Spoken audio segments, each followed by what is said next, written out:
Yun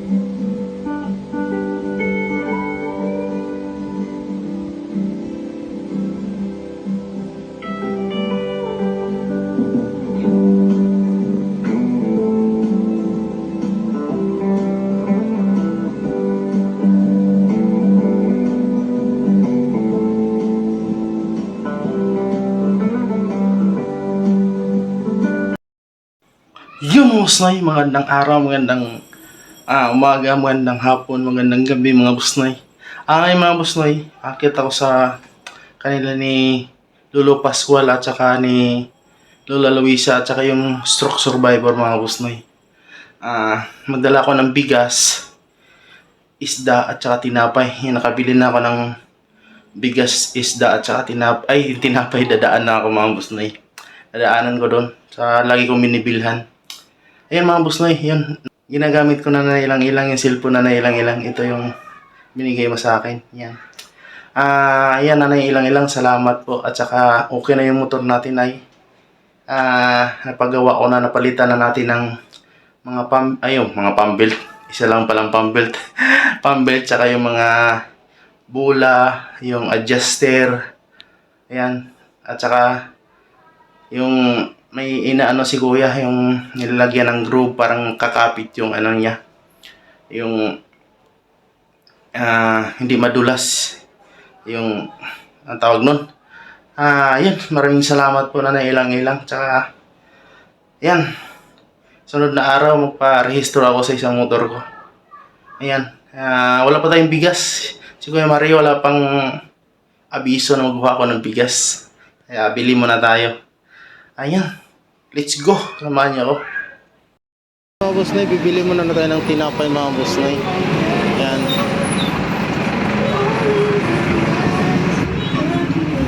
Ayan, akyat tayo kasi pupuntahan natin si Lola Luisa at saka yung isang stroke survivor mga busnoy. Pero dadaanan ko pa si Lolo Boy. Yan, nagdala tayo ng ulam, bigas at saka tinapay mga busnoy. Pahinga muna ako. Ayan. Malapit na ako mga busnoy, pero dadaan muna ako sa bahay ni Lolo Boy. Yan, dinalhan natin ng ulam sila at saka bigas. Yung dalawang matanda, yung bigas, ulam at saka tinapay, yung dalawang senior citizen mga busnoy. Yan. Yan mga busnoy, dito kami doon sa dito na ako sa Lolo Boy. Dito kami doon sa Kanumay mga busnoy. Mukhang uulan pa. Sana wag na. Pero may mga kaputi naman kami dito. Ayan, diretso na kami doon. Ayan, dito naman kami sa tuktok mga busnoy.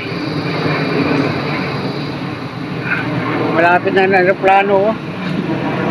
Pupunta kami doon kay Lolo Pascual, kay Lola Luisa at saka yung stroke survivor. Makita yung yung Uy, dagat.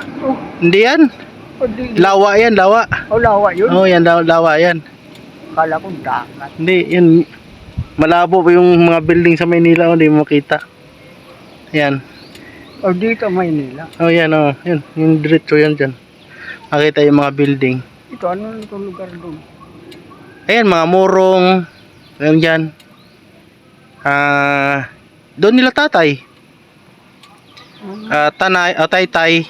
Ay, tanay, Tanay nga, tanay. Tanay. Ayan. Ito at saka kasi kung tagang kailangan mo, titricycle nila yon. Di tayo pupunta doon para malaman ko bahay. Ay, oo nga. Tsaka dapat pupunta dito si Lola Luisa, parang hindi na ako pupunta doon sa bahay nyo. Ay, pupunta yan dito at magdi-deliver lang kanyang gabi mamaya. Sige. Saan ba galing gabi? Doon sa amin. Yan, kailan ba, sige. Kailan ba yung tinanim yung mais nyo? Agosto ang taanan yan. Ang pag-anin. Agosto. Di ba kailan pa yung tinanim? Wala pa yung nandito tayo Ay, isang buwan lang ngayon. Mag-iisang buwan na rin ako pumunta dito, di ba? Di ba magigit ka isang buwan? Wala pa. Wala pa ba? Wala pa. Ayaw, wala. Tako, limot na. Ayan, bigyan natin si Ano asawa ni Lolo Pascual. Dito na, dito. Oh, dito. Oh.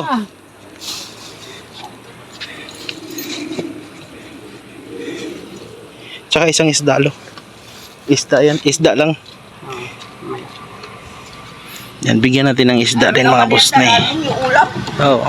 Raya na yung mag-anak kami lang. Oh. Ha? Naglipat na. Sino? Mag-anak kami ni Dayday. Saan? Yun sa bahay ni nung mama niya. May ulam ka pa. Tatabo ko na sa baon. Ayusin mo yan. Ayusin ko nga. Sige na. Ano na ka baon? Ilalagay ko na sa baon.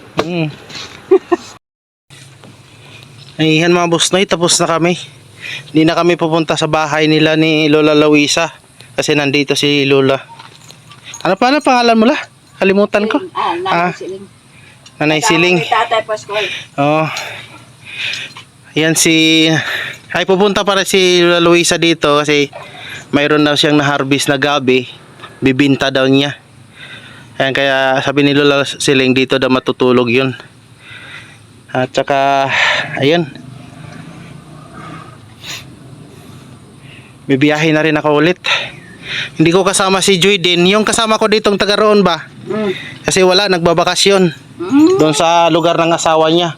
Yung kulot? Oo, si ano ba? Yan. Yan ang mga tanim ni Lolo Pascual dito at saka ni Lola Siling, oh. Mga sili, oh. Ayun mga boss na, salamat po. Ang lago ng ano, ang lago ng tawag nito, yung talbos o yung kamote.